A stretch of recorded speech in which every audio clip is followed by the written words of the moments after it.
This is a story about how two girls found each other and decided to spend the rest of their lives together. Like many people nowadays, we met on the internet. We both filled out profiles on OkCupid and then waited for something to happen. Then one day I decided I am done being single. So I logged into my profile and expanded my geographic location criteria and expanded my age criteria just a little bit. When the results came up, there was this woman I had never seen before, and I thought to myself, she's cute. And when I looked at your profile, I thought, oh my gosh, she seems so normal. So I composed a message that I hoped was witty and I sent it to you. And then I waited a reasonable amount of time, like, 5 minutes, and started to panic that you weren't going to write me back.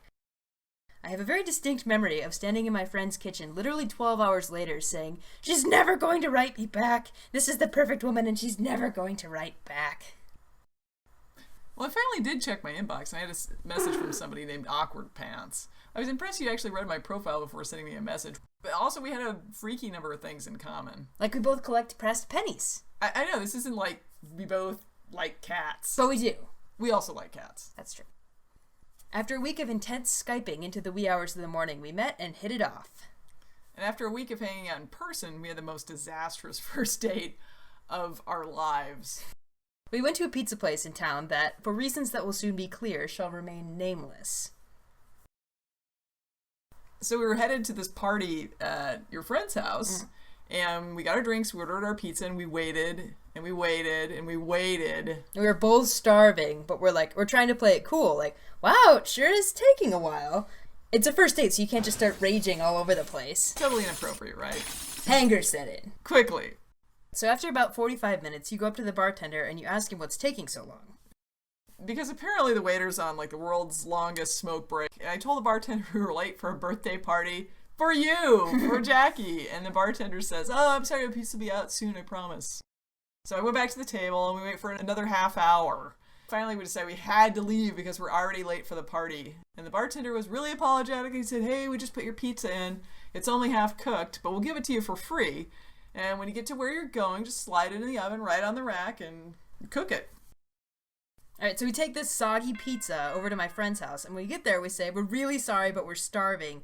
Can we use your oven to finish cooking this pizza? So we preheat the oven, slide it right in.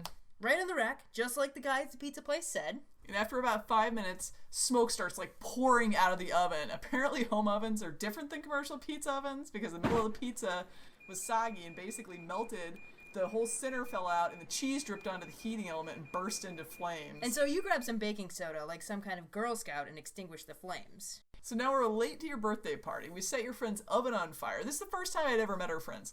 And we're hungrier than ever. Luckily, your friends took pity on us and fed us some leftover pasta. It was quite an ordeal. I actually remember thinking at the time, this is going to make a funny story later. So I guess we've come full circle now. Yeah, it must have not been that bad if we're getting married now, right?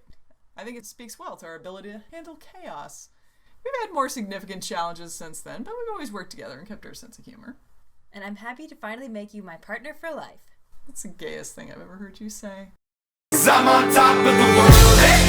I'm on top of the world, eh? Been waiting on this for a while now, paying my dues to the dirt. Ad-libbing is fine if you want to just do so. That's totally fine. I can cut out whatever we don't want, so just... Okay. So if I farted right now. Do it. You're gonna edit that out. You hope I'm gonna edit that out. Oh my god, it's gonna make our wedding video. With me if I can, the dream